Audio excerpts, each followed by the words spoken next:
Korang tahu tak apa tu pandai trade? Atau korang masih fikir trading ni adalah nasib semata-mata? Ramai orang masuk trading ni tapi dia stuck. Nak lepas evaluation funded pun susah. Nak konsisten lagilah susah. Nak buat 1000 sehari rasa macam mustahil. Rasa macam benda ni tak ada jalan dia yang betul-betul boleh nampak, yang kita boleh sebenarnya mudah je nak buat RM1000 sehari. Kenapa sebenarnya jadi macam itu? Sebab sebenarnya anda tak tahu real game ataupun ada sistem yang betul boleh bantu anda untuk buat jadi trader yang lebih konsisten. Dengar sini baik-baik. Pandai trade ni dia bukanlah kelas biasa. Dia adalah satu kelas yang ultimate, yang kita akan reveal real game dalam prop firm ni. Macam mana nak jadi consistent trader? Guna proven system yang predictable dah? Gunakan sendiri. Itu yang paling penting.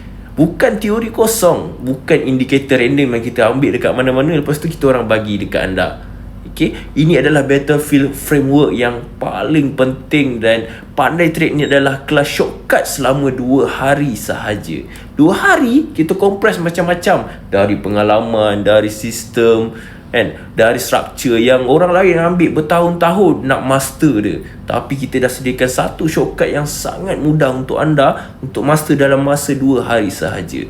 Dalam pandai trade ni, apa yang akan korang dapat? Yang pertama, strategi big order block. Kita akan ajar anda macam mana nak masuk market ataupun nak baca jerung-jerung ni punya game. Dan kita akan masuk dekat kawasan yang high probability, dan bukan kita kejar candle semata-mata.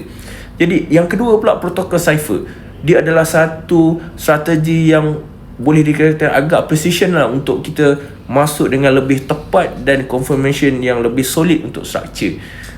Bila kita masuk pula dalam market ni, adalah sebab kan, dan kita nak exit pun ada plan yang proper. Itulah dipanggil sebagai sistem. Jadi bila kita combine dua-dua, satu big order block, satu protokol cipher ni, dia memang boom lah orang kata kan. Barulah kita nampak macam mana result yang konsisten dan mudah je nak lepas evaluation. Dan ya, pandai trade ni memang ada bayaran. Dia sebenarnya tak free. Kenapa? Sebab kami memang tak nak buang masa. Ini jujur kami cakap.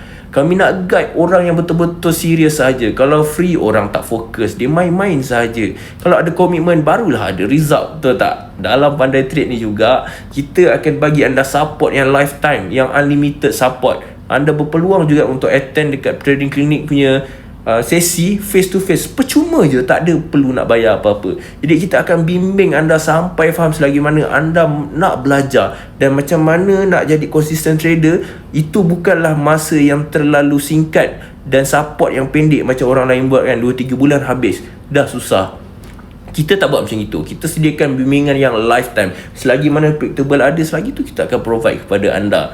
Jadi kalau korang rasa dah penat, gagal kan, evaluation tak lepas-lepas, trade tak profit, sebenarnya korang perlukan satu sistem yang profitable. Dan kalau nak start jadi trader yang profesional, pastikan korang join Pandai Trade ni. WhatsApp admin sekarang ataupun PM admin sekarang macam mana nak join Pandai Trade akan datang.